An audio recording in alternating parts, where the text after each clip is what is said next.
In the quiet stillness of an autumn forest, a young woman's life took an unexpected turn. She had gone there seeking peace, a gentle walk among the trees, but instead stumbled upon a sight that wrenched her heart. Beneath a carpet of leaves, barely visible, lay a newborn flying squirrel, tiny, fragile, and trembling. Its faint cries were drowned out by the swarm of ants already advancing upon its helpless body. It was a scene that most would turn away from, unable to intervene, but she could not. In that moment, instinct overruled hesitation. Kneeling down, she brushed the insects away with trembling hands, her heart pounding as she lifted the delicate creature. Its skin was thin as paper, its warmth fading fast. Without thinking, she wrapped it carefully in her scarf, holding the bundle close to her chest as if cradling a miracle. She hurried back home, knowing the fight for life had only just begun. Caring for such a creature was no simple act of kindness.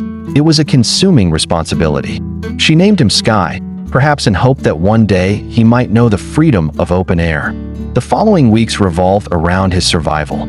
Every 2 hours, day and night, she rose to feed him with a syringe of warm, hand-mixed formula. She crafted a makeshift nest from a soft woolen sock, tucked in a shoebox by her bedside, where he could sleep safely, swaddled in warmth.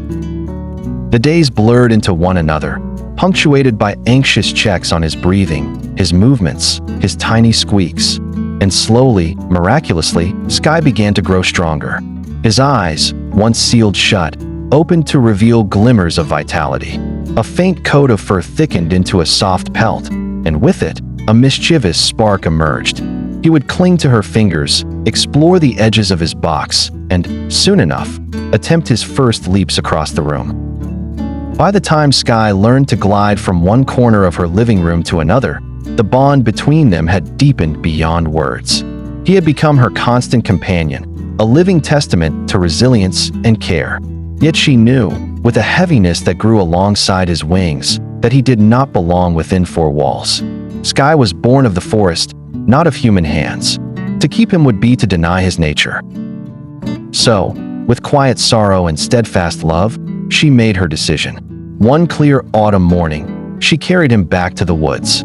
For a moment, Sky clung to her, uncertain. Then, with a final glance at the woman who had given him life twice over, he launched himself skyward.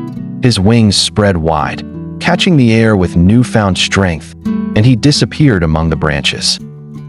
Tears welled in her eyes as she stood rooted, watching the forest reclaim him. Yet the ache of parting was softened by the knowledge that she had not merely saved a creature, she had restored him to the wild where he truly belonged. And sometimes, when she wandered back to that same forest, a flying squirrel would appear nearby, circling closer with familiar gestures. In those fleeting visits, she felt the unspoken truth that love, once given, never really leaves.